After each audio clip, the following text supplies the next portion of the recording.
Hi, Study Buddies, it's Sally. I wanted to hop on here real quick to just let those who are listening know that this conversation today includes stories of life and death. We also touch on the topic of suicide. I know these are sensitive subjects, so I wanted to give the warning before you dive in. Today, you listen to me as I interview June Edward, a psychic medium. She passed to the other side when she was 27 years old and came back to this side by choice. She now offers firsthand experience that life after death does exist. I hope you enjoy. Hello, and welcome to Twin Study After Dark. I'm your host, Sallie, joined by my co-host, Katie. We're identical twin sisters. We invite you to join us as we investigate our similarities and differences in all things life has to offer. Welcome to Twin Study After Dark Study Breaks. I'm your host, Sallie, and today I'm joined with June Edward. She is an entrepreneur. She helps individuals with using her psychic abilities. She has helped paranormal groups. She's helped in missing person cases and even leads a relationship mastery program. On top of that, she is an amazing author of several books. And I read your book, so I feel like I know a lot of things that our listeners don't know. How did you get started with this? Did you always know you had psychic abilities? So when my abilities opened up big time, which was a little over 10 years ago now, I was going through a divorce. I was losing all my businesses. The economy was horrible. My mom was dying. It was just a nightmare. And I went to have some Reiki done to relieve some stress, and she recommended that I meditate. And the same thing every one of my students tells me, I can't meditate. I can't shut my brain down. And I figured I'd try it anyways. And the first time I tried it, it was like they kicked the door in from the other side. She's ready. Yeah. And I couldn't shut it off. I was working as a medical esthetician in my business, and every client that came in the door that day, the first one, I'm like, did your aunt just die? And she's like, yeah, how did you know? And I'm like, I have no idea how I know that. I'm like, did you clean her house out recently? She's like, yeah, last weekend we cleaned the house out. I said, did you happen to find one of those sock puppets that looks like a monkey from the 1950s? She's like, yeah, we found one in the attic. And I'm like, oh my God, are you kidding me? I don't know if she's just going along with me. I'm like, yeah. I said, this is really weird. So now the next one comes in. This was the one that, I'm like, oh, you have 5 Christmas trees up in your house? How do you know? Have you been to my house? I'm like, no. I said, something really weird is happening to me. I don't know what it is, but I suddenly know all this stuff. I said, you've got one next to the fireplace. You've got 3 upstairs. You've got a white one kind of in this walkway. Yeah. I'm like, okay, you got a little girl. It's about 5. She's like, yeah. I said, and you got her this and this for Christmas. You've been in my house. I said, I swear to God, I haven't been in your house. I said, you want to know what your husband got you? I know what he got. No. I said, okay, I won't tell you. I mean, it just continued, like by the 4th person, her husband who had passed, full military uniform, was following into the room. Wow. And I had the forethought to ask if she, had somebody on the other side that wanted to give her a message. Would she want to know? And she's like, absolutely not. Yeah. But, I left that day and I went through all the awakening magazines and called every psychic and every medium that was in there. And I'm like, how do I shut this off? I'm getting up in the morning and there's 30 people around my bed. I don't know what to do. And they're like, I don't know. I don't know how to turn it off. I can't do what you do. I'm like, are you kidding me? You're telling me you're a medium. What do you mean you can't do this? What do you do? I was going to say, how do you protect your space? If everyone's coming at you. So part of my training is understanding that, with mediumship abilities, which again, everyone has, you are always in control. Okay. You're always in control. And we all have what's called a gatekeeper. And the gatekeeper is the person that will take directions. Mine's an American Indian brave, wonderful guy. And, the directions that he's been given, never talks to me, never says anything. He just said hi. Hey, I've only seen him twice. He's only talked to me 3 times. That was the 3rd time. Oh my gosh. Well, I feel honored to witness that. Me. But he's the one that keeps everybody away. His instructions are that no one can come through to me unless I'm working or it's an emergency. And he's only let 2 souls through at this point, and they were both emergencies. Other than that, and I remember the first time I ever did a big group, I had probably 150, 200 people in the audience. And I'm sitting there going, oh my God, what happens if nobody comes through? What happens if, this, and that was the second time that he'd ever talked to me. That was the last time. And he said, I do my job, you do your job. And I'm like, you're absolutely right. You've never let me down. You always have everyone lined up for me. What am I thinking? And sure enough, he had everybody lined up for me. I was literally just thinking that. I was like, there was probably a line of spirits that he was like, it's not your turn yet. You're not going. Yeah. Oh, I can't even imagine, because when if I do a reading for someone or mediumship, I probably have 1,000 to 1,500 people in a semicircle around me in the room, souls hoping to get called through. And I've learned through experience, don't ever ask for anybody that wants to give a message, because you'll spend an hour trying to figure out who that person is. And the message isn't even for the person that's with you. It's for their neighbor's daughter. It's the mother that, it's like unbelievable. So no. We ask by name. Yeah. That's who we talk to, and that's it. Yeah, that's a good rule. When you talk about talking to spirits on the other side, I know your book, you talked about 5 different levels of heaven, or was it? So there's a lot of different levels. I don't know how many levels there are, to be honest with you. Yeah, the 5th dimension is the lowest level of heaven. Maybe that's where I was getting. Yeah, that's where I went when I died. I went to the lowest level of heaven. And I have the ability to go back and forth from there to there at will. Okay. I can't go beyond it. They've shown me beyond it. When my mom died, I actually saw the last of her soul leave her body, and her family from the other side and Archangel Michael took her to the higher realms. And cool. So there was an angel sitting in her hospital room all night long. And I asked him in the middle of the night what his name was, and he told me it was Makael. So I looked it up, and Makael was the angel that brings advanced souls to the higher realms. Well, a couple of years later, for some reason, I just felt I needed to look it up again. And Makael is Michael. They're the same angel. But had he told me he was St. Michael, I would not have looked it up. Exactly. Yep. Oh my goodness. Yeah. But she immediately went to the higher realms, and they allowed me to see it, to view it, but not physically go there. I think I read in your book, if someone is on a higher realm, they can come down to a lower realm, and you can kind of raise your so what frequency. Happens is, once you pass to the other side, quantum physics, the speed of light is over 160,000 miles per second. That's how fast your soul travels. Okay. Wow. That's how fast it came back into my body when I came back. And when they're on the other side, this is why we can't see them most of the time, because they're traveling so fast. Okay. Oh, okay. Even for me to have a conversation with them from the other side, if they haven't figured out how to slow their energy down enough to talk, then it's just a charades game. Okay. That makes sense. We're in 3D here. We vibrate in the 500 range. When you go to sleep at night, your vibration, your energy level actually rises, and you go into 4D, which is your dream state. And their lowest level of heaven is 5D. Okay. So they lower their vibration to meet you in your dream state at night if you're not meeting them through meditation, because meditation will do the same thing, but you're still awake. Okay. That makes a lot of sense. Yeah. And you'll know it's a visit, not a dream, because it feels real. You remember everything and you wake up right away. That is a visit. It's not a dream. Now, the other thing I wanted to tell you was your soul is way too big for your body. So some of it's stuffed inside your body here. Some of it people can see over your head. They call it an aura, right? That's part of your soul. And then the majority of your soul is actually in the 5th dimension, that lowest level of heaven. And it orchestrates all the timing of all the events in your life, and it holds all the knowledge of all your past lives as well. So when you're meditating and you're getting out of your head, out of your brain, and getting in touch with your soul, you're not just getting in touch with the part inside, you're getting in touch with the part that's on the other side.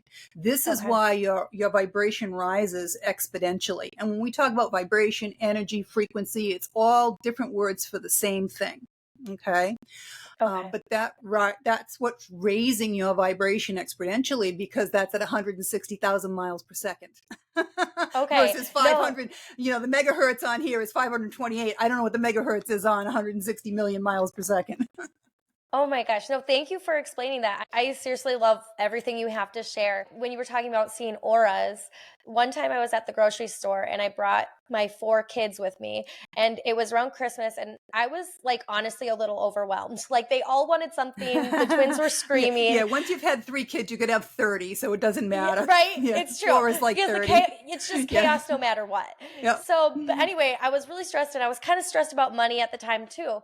But there was a lady in front of me that said hi, and I was like, "Oh, hi." But like I couldn't really focus on her because I was focusing on the kids. So I almost Yeah. felt like I sounded rude or whatever. And then I go to check out, and we had all the things you don't need, like little toy cars and tons of wrapping paper and stuff. Like it was an expensive grocery trip. But the cashier was like, "Oh, that lady just paid for you." And I was like, "No, she didn't. Are you kidding me? That Isn't was like that wonderful? $100 or Wow. more." And so I told the kids, I was like, "Guys, hurry, we got to go catch her." And she was like gone. Like I couldn't find her anywhere. And I was telling my sister the story, and I'm like, the weird thing about this lady though, she was literally glowing. Like I swear she was glowing gold, like gold. So like had around you her. had the forethought to look, she was probably an earth angel. So an earth angel is an actual angel that will come down in a time of need when you least expect it, situation like that, and give you the information or do something that you need, but their feet never touch the ground. That's something my I learned gosh. later. Their feet never touch the ground. I have only had that happen once to me. I was going through postpartum depression after my second child. And I called the OBGYN and I got the PA, and she's like, "Oh, have you been to see a psychiatrist?" I'm like, "What, psychiatrist? It's hormonal, clearly." Yeah. Right? So I was at the gym, and they had a really long corridor to get to the women's locker room. So I'm going down the whole corridor to get to the women's locker room, and just as I'm about ready to turn in, this woman comes out, and we almost walked into each other. And I apologized, and she's like, "Are you okay?" And I just started blurting everything out that was. She's like, and just flips out a business card. Like, who has a business card of their gynecologist on them, right? She's like, Yes. "Call this woman. She can help you." And she went to walk by me, and I'm like, I don't even know if I thanked her. So I turned around. Now, mind you, it was a 30-foot hallway or something. She'd gone. She's instantly gone. That's how I felt. Yeah. Yeah. And I called the woman on the card, and she couldn't see me, but she had a woman that just got out of college as a doctor that was taking new patients. And I was with her for 25 years till the day she died. The day she started till the day she died. Yeah. Wow. She was wonderful. Wonderful. That is incredible. Oh my gosh, that's so cool. And I love the fact that you say earth angels, because I didn't even know that was a thing. Yeah. So when we talk about paranormal and we talk about ghosts and seeing ghosts, what level are they on? Are they at a lower level? Or? Okay. So most of the time when you're seeing a spirit, they are a ghost that's stuck here, and they're vibrating the same as a human being. So like when I did a couple of missing person cases, I couldn't tell if the person passed to the other side unless they went into the light. If they didn't want me to know that they had passed and they had not gone into the light, I couldn't tell that they weren't still alive, because they're vibrating at the same energetic frequency. Okay. Oh my gosh. So all the ghosts that are stuck here and have not gone into the light, same energetic frequency as a human that's alive. Okay. Oh, wow. But if you're getting a visit from the other side, let's say, a relative passed away and you're in bed and you swear he's like materializing at the foot of your bed. He very well is. Most likely he's gone into the light.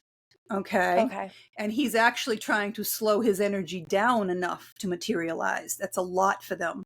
They're not speeding it up. They're slowing it down. This is why the orbs zip by so fast, because that's 160 1,000 miles a second they're going at. You're lucky you can see them at all.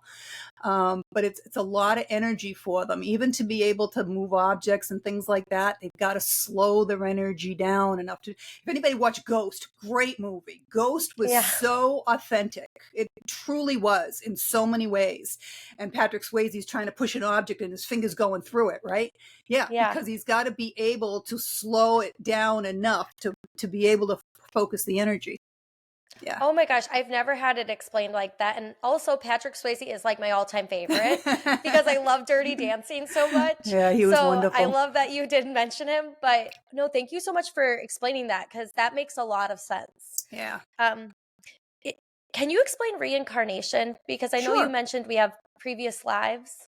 Sure. So every archangel has a soul group. And you reincarnate lifetime to lifetime with the people that are in your soul group. And there's millions, hundreds of millions of people in your soul group. Okay. But we create karma in the life that we're in now. And you create karma when you do something to someone else and you do not have remorse or you do not make amends. Okay. Sometimes you can't make amends, but at least if you have remorse, you may not owe the karma. And when it's time to come back, first of all, it's got to be approved, because if you've taken your own life, you've got to go through counseling on the other side, believe it or not, because they don't want you doing that again. That's never an out that's acceptable. It's never written into your life plan. It's basically making it like a big Monopoly game and you just quit the game and walked away.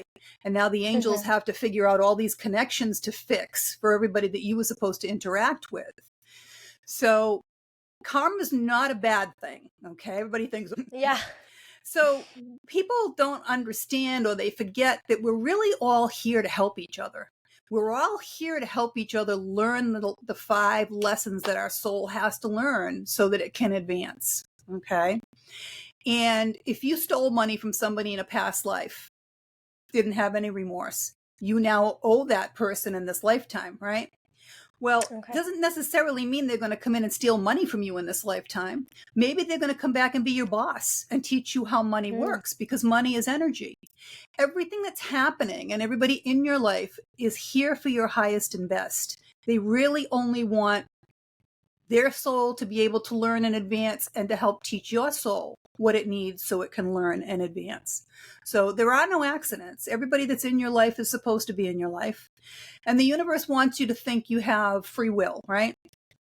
So realistically, the only thing that you have free will about is whether or not you're going to delay the lessons you're supposed to learn. So let's say the universe offers you door 1, 2, and 3. You take door 1, you go through it, you get married, you have a couple of kids, you get divorced. Where are you going to be? In front of door 1, 2, and 3 again. Most people are creatures of habit. They're going to take door 1 again. They're going to go through it. They're going to get married, have a couple more kids, and get divorced again, right? Well, if you learn the lesson you were supposed to learn, you're not going to take door 1 anymore. You're going to take door 2 or door 3. You may still get married and have more kids, but it's not going to end the way the first 2 did, because you learned that lesson. Okay. That's the difference. That makes sense. And there are only 3 different types of relationships. So there is a karmic relationship, and a karmic relationship specifically is to collect that debt or pay that debt. Okay. And you know it's a karmic relationship because it never really feels quite right. You're always looking over your shoulder, waiting for that shoe to drop, looking for all the red flags in the relationship. And as soon as one or the other has learned the lesson, it ends immediately. It's like you wake up in the morning one day and say, why do I even have this person in my life? And it doesn't have to be a romantic relationship. Everything's relationship. It could be your boss. It could be your job, right? It could be a family member, a friend. It could be anybody. But that's it. That ends. And then there's the soulmate relationship. Same thing. You're there to either teach a lesson or learn a lesson, and it's still karmic as well. But a soulmate relationship feels really good. A lot of times they move kind of fast. You meet them and it's like you feel like you've known them forever. That's a soulmate relationship. And a soulmate relationship doesn't have to end once the lesson is learned. It really depends on what you wrote into your life plan. Okay. That makes sense. I know in your book you talk about, what is it? Twin flames. Twin flames. So me and Katie had talked about twin flames, my sister and I, before I read your book. And then now I'm like, nope, she says twin flames. Is this? You said, I think there's a sexual element to it. There's a lot of specific criteria to a twin flame. Yes. And Because if you I was like, don't, am I your twin flame? Like to my twin sister, I was like, am I your twin flame? Because we're kind of Nope. the same and we irritate each other and like Nope. we mirror things. And then I read your book. I'm like, no, we're not twin flames. No. So there's a lot of misinformation out there. I can only tell you what I know from personal experience and what I've been taught from the other side. Okay. Yeah. The other people that I know that are teaching stuff on twin flames, it is not firsthand experience.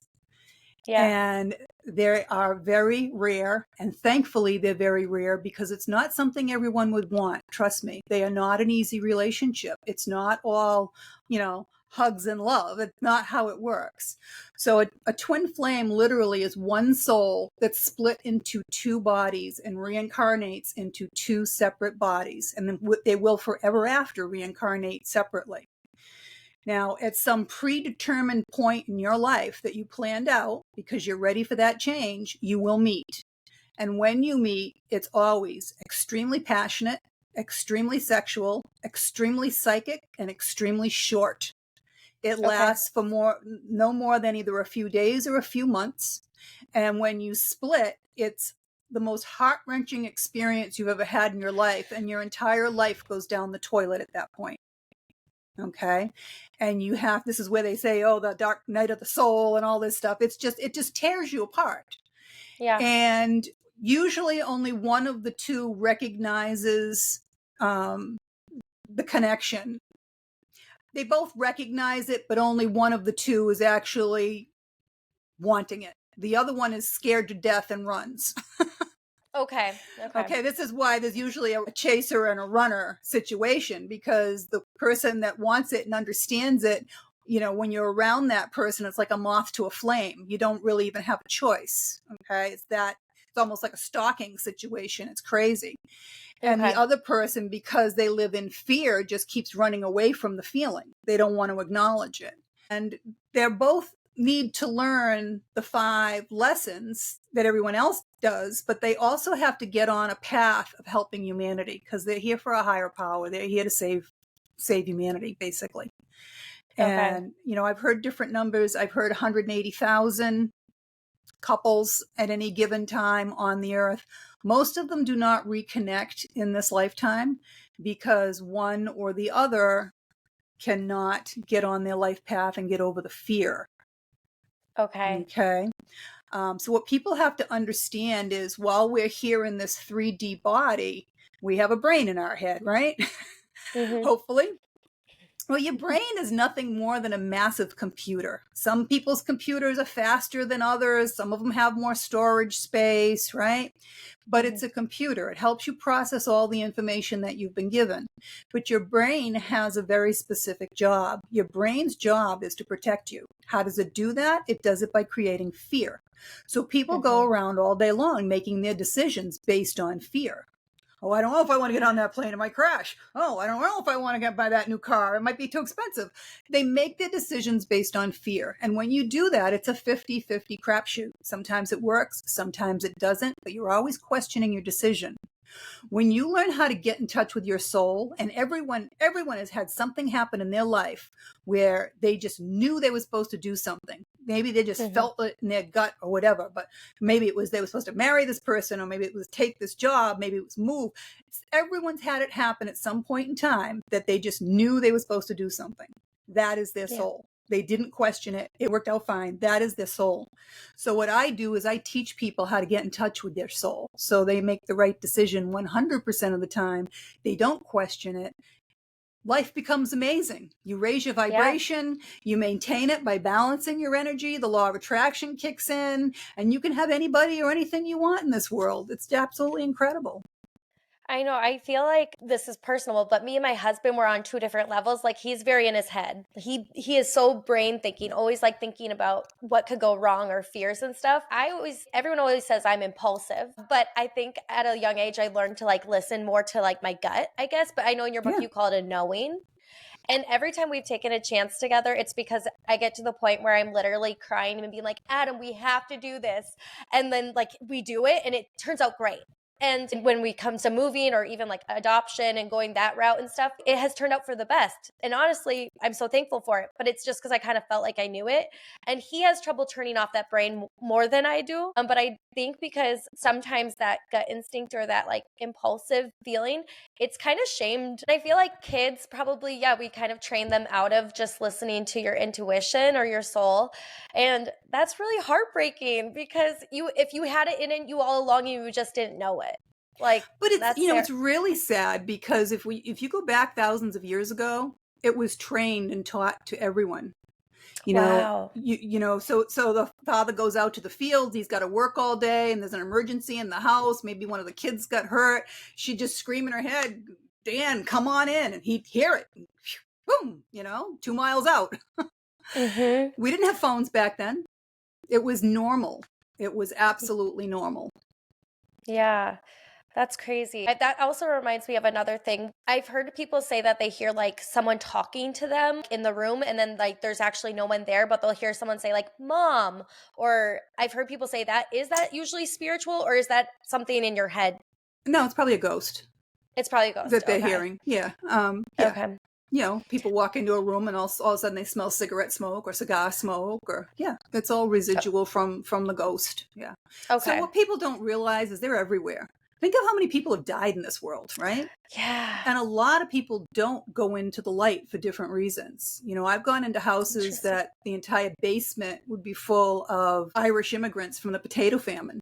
And energy, we're magnets. So we're always either attracting or repelling at any given time. And that's what they do. They attract each other, even in death. So, they were hiding in this basement. Maybe that was their safe place when they first came through, like an Underground Railroad type situation or something. And, you go down there, there's 40 or 50 of them down there. They're all kind of hovering together. They have not gone into the light because they were afraid to go into the light. Yeah. So you move them into the light. I've been into another building that was on the Underground Railroad, and the same thing. The entire attic was full of black slaves because it was a safe place for them to hide when they died. And I had just started going through my training at that point when I was asked to go with a paranormal group through this mansion and go through the house. And had I known better, what I know now, I would have moved them all into the light, which they probably would have been upset. They would have lost that ghost tour, but but still, I mean, that's amazing that you're trained to do that for spirits. Thank you for doing that. A lot of children. I run into a lot of young children that are stuck here and calling mommy. I find that so often that, back in the day, all these developments that we have, those were farms.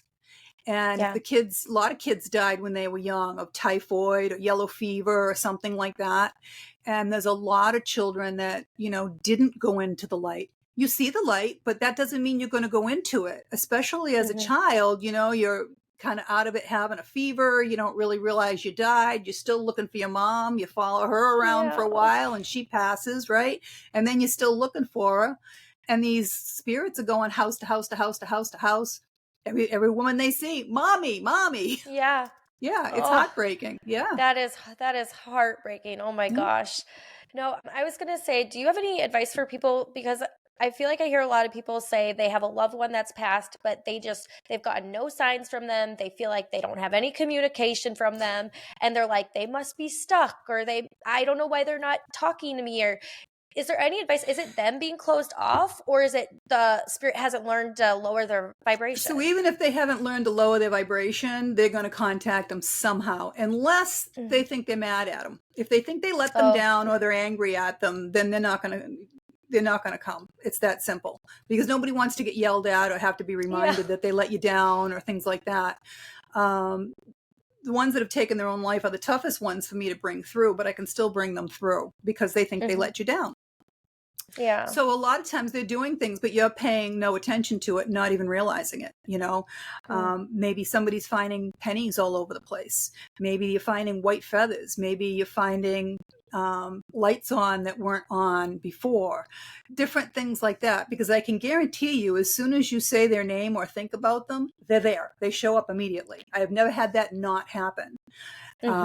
as soon as if I'm doing a reading for someone and they want to talk to somebody, they don't even have to tell me who it is. Just say the name in your head and boom, they show up and I'll describe them for you.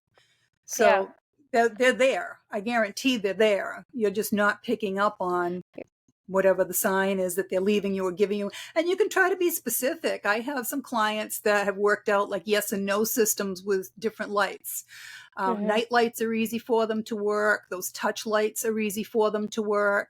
So just have a conversation with them and say, listen, Dad, I'd really like to be able to talk with you more. And, I know it's not so easy for you, but maybe we can do yes and no's and I can ask you questions and, you can turn the light on once for yes and twice for no. Maybe we can go from there and see how it works, see if they're able to do it. I think that that's really reassuring to anyone who's listening who feels like they've lost somebody that they just don't feel any signs from, is that they are close to you still. They're closer to you probably more now than ever. Yes and no. I mean, it's really amazing on the other side, and they can do whatever they want because they don't have a body. And quite honestly, they can also time travel. I brought a woman through for someone, and she was telling me that she's been going back in time to all the historic sites like Israel and things like that. And she was quite upset because she said all of the history books that we have are wrong. And this is what we're teaching people and it's wrong. And then the person says, yeah, she was a history teacher. I'm like, oh, there you go. Oh my gosh, that is fascinating. That's kind of cool though too, because like I have someone in the family where they were supposed to like do all their traveling, once they retired, and her husband passed, and she's always like, he's never going to see these places. No, he'll go do it. A lot of them are traveling. I brought one woman through. She was just shopping. She just loved to shop, but she was like in Paris shopping and England shopping. She wasn't doing Marshalls, I love that. She was doing high end. So a lot of them are doing traveling that they didn't get to do because they can only live vicariously through us without a body, right? So if there's things that they like to do, it's easy to shop because you're just looking, right? But what they'll do is they'll just hook up to somebody that's shopping and picking things up and trying things on. They're like, oh yeah, that would look good on me. If they want to go fishing, they'll go out on a fishing boat somewhere and get next to the guy that's bringing the fish in and be like, oh yeah, that's almost as big as the one I caught. It's what they do. That's awesome. So you asked me again about reincarnation, which I didn't finish. What I've been able to determine is that we reincarnate about every 350 to 400 years. Time is different on the other side. The faster you move, the slower time is. 1 year of their time is equivalent to about 3.5 to 4 years of our time. So 3.5 to 4 years of our time is only 1 year for them. Okay. It's much slower on the other side. So they wait until everybody they knew here is gone because they're still stuck in this life on the other side and the people that they had here until they're ready to reincarnate again. Then they're not supposed to remember all that last life, even though you bring through traits from lifetime to lifetime. And we reincarnate as males, we reincarnate as females, we bring through lots of traits, from both of those. And so, if someone's a lesbian or they're gay and they're attracted, you probably just brought through more of that energy from your last lifetime.